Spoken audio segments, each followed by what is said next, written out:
Muri yeZimbabwe kusakana kwatiri kuita zvekare pano paHarare 263 pano ndokuzivisai manews updates ezvinhu zviri kuitika munyika yedu yeZimbabwe. Kana uri munyowani, make sure to subscribe or turn on that notification bell. Right, pane video rembogas murume ainyepera kuita musoja achibira vanhu nekubata vakadzi muguta reHarare mutauni. Zvisinei, murume uyu akabatwa akatanga kubvunzurudzwa kunzi iwe uri musoja here, achiramba.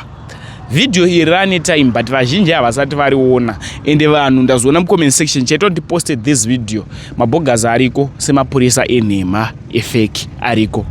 Ndaona mucomment section vanhu vachibvunza kuti uniform akaiwana kupi, uniform yechipurisa akaiwana kupi, uniform yechisoja akaiwana kupi, ndiani anozonopa vanhu ava mauniform kana zvadai so muZimbabwe mune vanhu vakawanda vari kuiti mapurisa iwo ari mapurisa enhema. Chakusiyai muchiona video, apedza kuona video saskip that video nekuti ndine last update rabuda nepachechi paProphet Miracle Paul. Ndatione first update.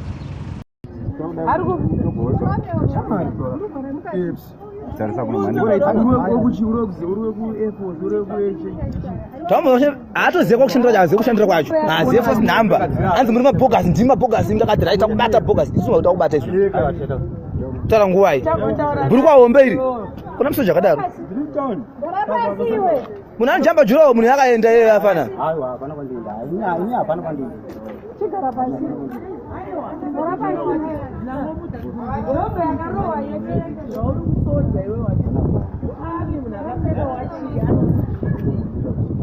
anoda kuziva first number yako haasi kuiziva, unoshandira kupi haasi kuziva kushandira kwacho.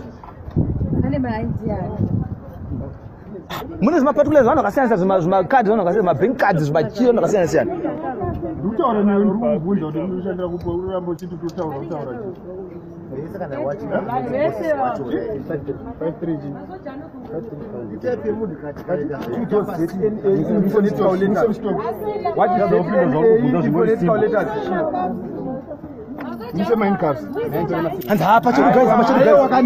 Hands up, guys. Akada zvakadaro. Hanze muri mabogas. Anda waiti mabogas. Ndana mabogas. Mise stocks enda naye rengi yese kuungana komure. Mira zvakanaka iwe. Iwe ngasatapfeka bhutsu pfeka bhutsu. Pfeka jombo. Hafeke. Ayo ngapfeka full combat yake angapfeka. Yes, comrade. Pfeka full combat. Tapfeka ngapfeka. Asikubata kubata. Memory card toda kuona. Memory card ndo kama ile information yakakura. Pfeka bhutsu Asikubata kwake asi. Banayo shamari. Ndataura timu ka kana timu nzayo muri keza bogas ataka veka munhu mari bogas asi musoja munhu.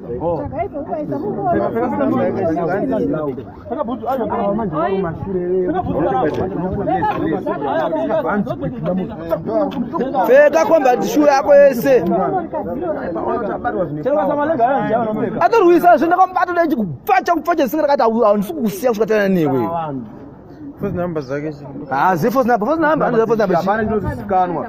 Rima rega rakamira apa iri iro hanzi apa chido hanzi ganas zamana pa chido ganas ndakati yakubata ndopfeke nembanje futhi nembanje aiwa isimbanje oi ichi ingwindo guys fama nembinjiri mtauni yo ndirakuona paiwe ndiriako ichi otuseni zvako ne ndichako sinjako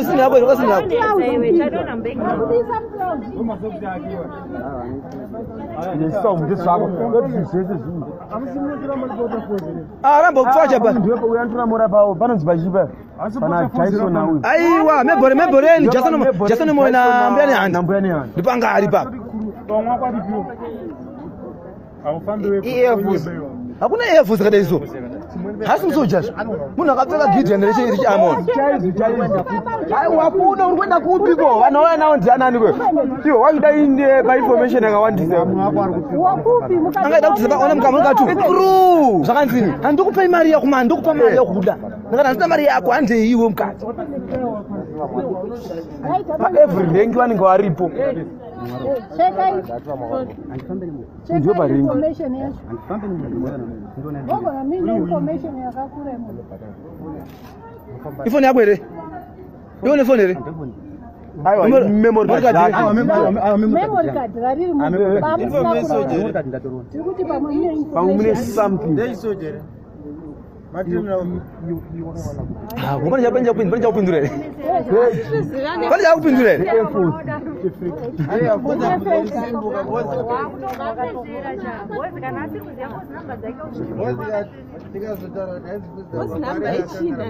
First number?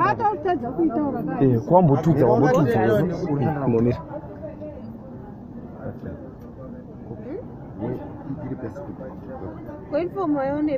Momira mbo. Ipeji. Comrade. Ma Air Force is for that massive. Man, come with a circle manuku communicating. Could trench warfare. And you know trench warfare. Una gana sakada eso. Kati ate aso.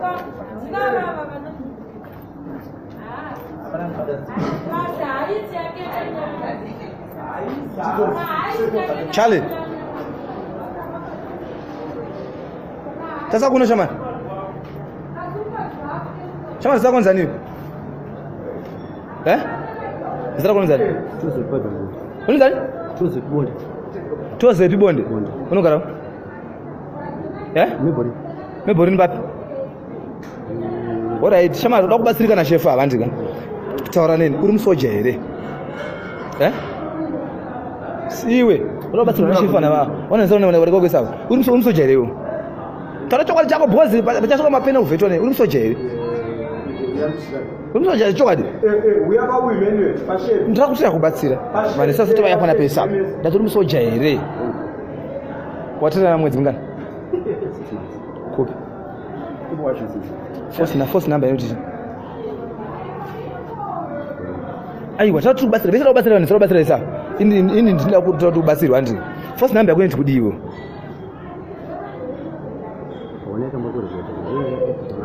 Aiwa azvina basa kurekodha handika nyange uchitara zvikorektiwo zvirekodhwa apa handika ndizvo zvinongura iwewe dai tozepi November Alpha ichi Zulu November Alpha ichi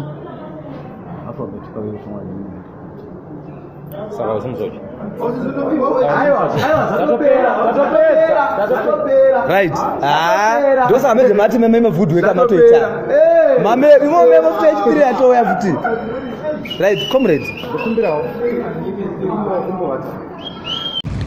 last update iyo video rabuda nemuchechi maProphet Miracle Paul.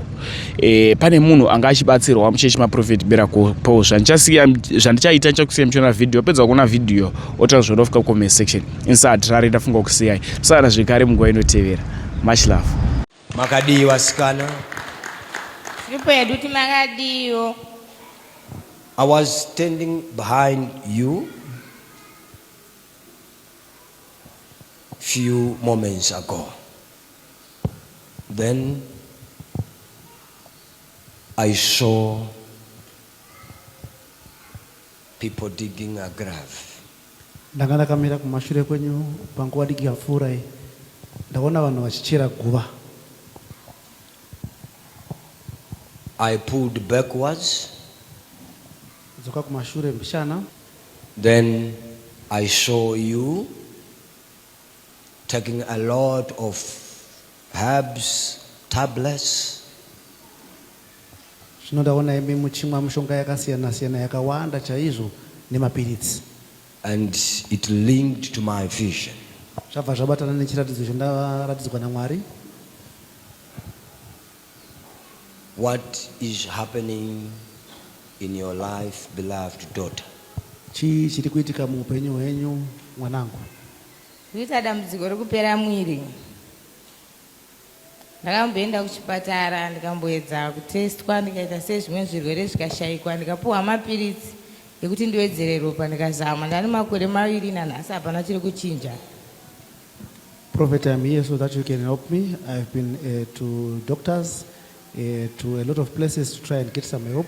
My problem is that I'm losing body weight slowly. So I've tried to get some help, but I haven't gotten any help. So I'm now taking almost everything that comes my way so that I try and find a solution. That's why I'm here, man of God. Weight loss.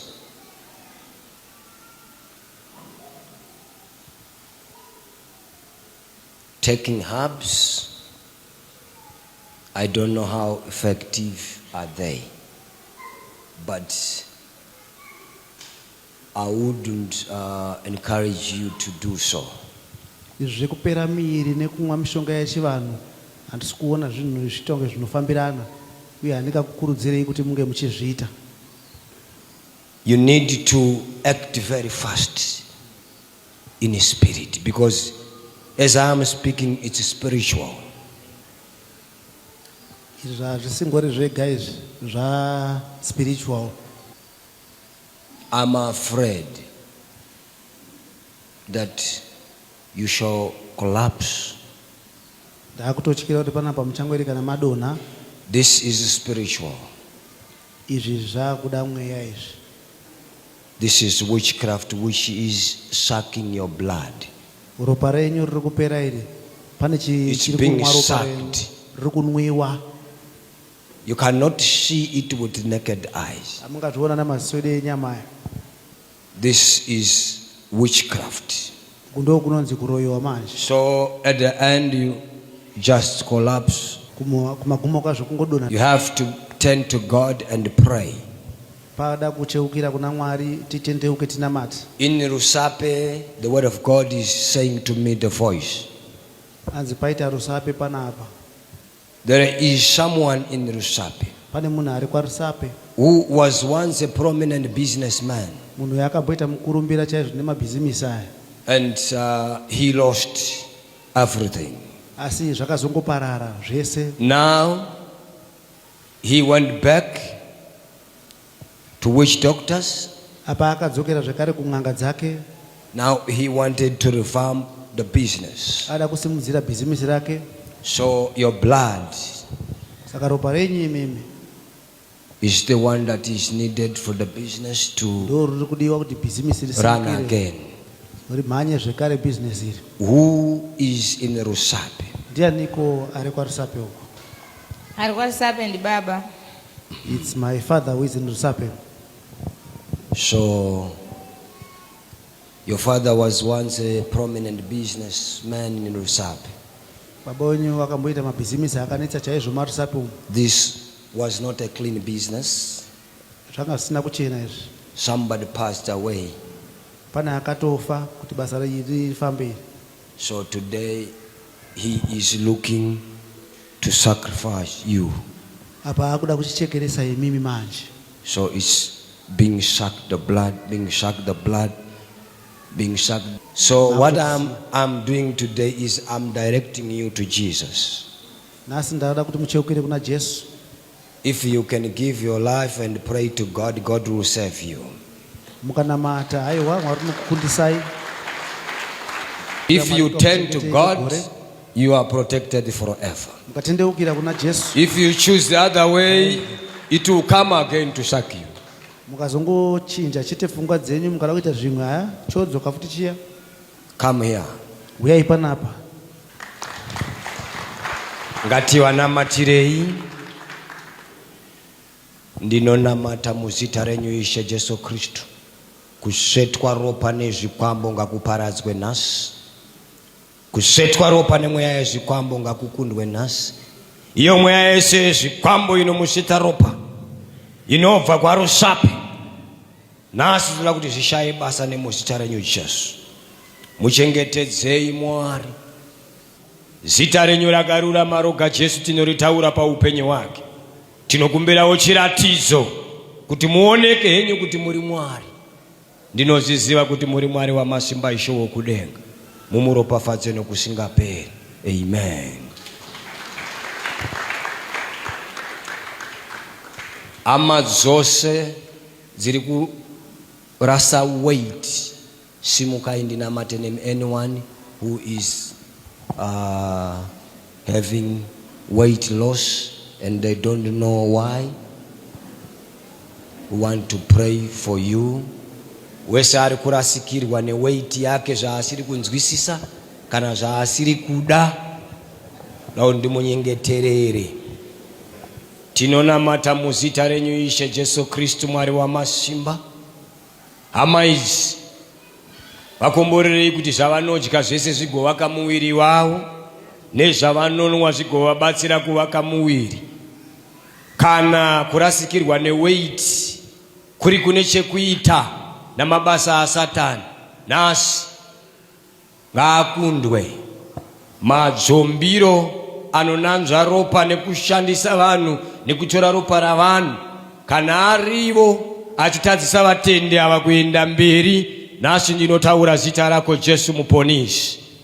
Vese ari pasi peizwi rangu muzita raJesu, ndinoda kuti Mwari agogena weight. Ndinowanamatira nemuzita renyu Ishe Jesu Kristu, ndichikumbira kuti vakadya kubva zvino vakwanise kugena weight. Zvingave zviri zvirwere zviri kurwisa muviri dzavo, I speak fire, holy fire over that body. May every sickness come out in the name of Jesus. Thank you, Father. Amen.